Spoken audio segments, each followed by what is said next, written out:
Hello, my name's Helen Adderley and I have just launched a new website, DSPCA, which is Diamond Support for Parents, Carers and Advocates. The aim of the website, and what I'm going to talk to you about now, is about helping people who are looking for funding for a care programme through their local authority, be that through the health or social services departments, or a combination of both, and also including education.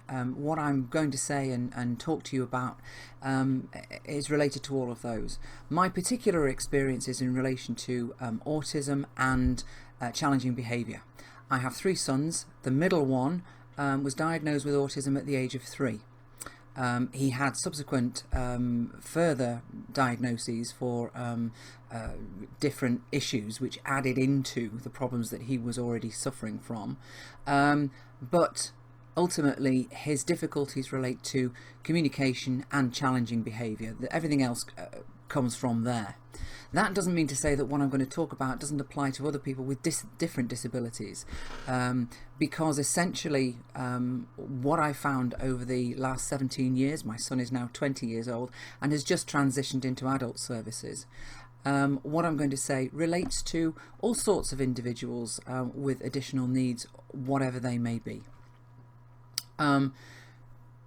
The documentation that I came up with when we transferred from what was Children and Adolescent Services and Education was unique in the sense that I was shown some sample person-centred plans from the social worker.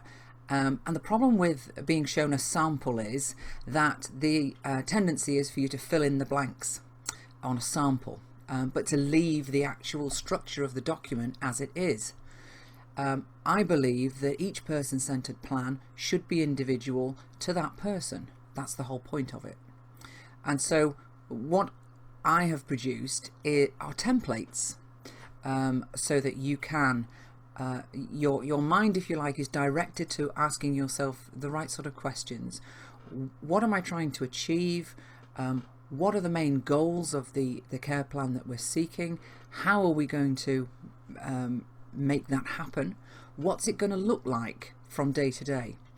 How many people to support the individual are going to be needed to enable them to acquire the skills that they need to take part in a particular activity? So the templates that we have through the website, DSPCA, will direct you in a way that allows you to answer those questions on behalf of, or indeed with, the person that you're acting for. So that the document that you produce at the end won't be anything like the one that I produced for my son. It will be individual to that person, and that's the whole point. None of these documents should be the same, but I do believe that if parents, carers and advocates are proactive in this process about pursuing what it is that they actually want for that individual, and this becomes more of a regular pattern, that will make life smoother, not only for the individual for who the care is being put in place, but also for their families, for their carers, and indeed for the professionals, because there are a lot of really good professionals out there who want to help individuals by putting in place the care that they need. But the system as it stands at the moment seems to me to be operating against them doing that, because they have a matrix, for example, that they have to fill in. This is a requirement that their hierarchy have put in place to ensure that the money that's involved in providing for the care of these individuals goes to the right people for the right reasons and is used in the right way. Now, there's nothing wrong with that. That's as it should be. The difficulty comes in that you have a tick box system. You have sections where does the individual have difficulty putting his socks on, for example, and if you answer no, well, that counts against you because that person doesn't need the care in relation to that individual item.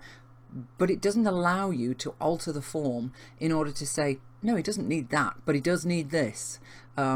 he can put his socks on perfectly well, but does he know what socks are called? Could he ask for his socks if they weren't there when he needed them? And if the answer to that is no, then the care is clearly needed, the support and the input is required, albeit for not actually putting the socks on. If you see what I mean, it's an awkward example, but I'm sure that the people out there who have gone through these forms will understand exactly what I'm talking about. It's very, very difficult. We all know that individuals are affected individually in relation to the disability that they may have. Now, they may come under the umbrella of autism, but the way in which that affects individuals is just massive, hugely different in each individual.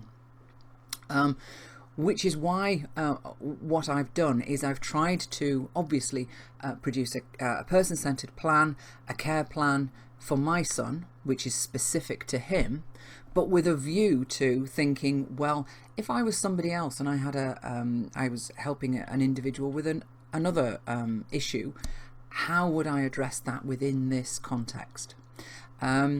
So more about me in a different video. I will give you my background and how we got to where we are today. But this is just a short intro video to let you know that the DSPCA website, it's Diamond Support for Parents, Carers and Advocates.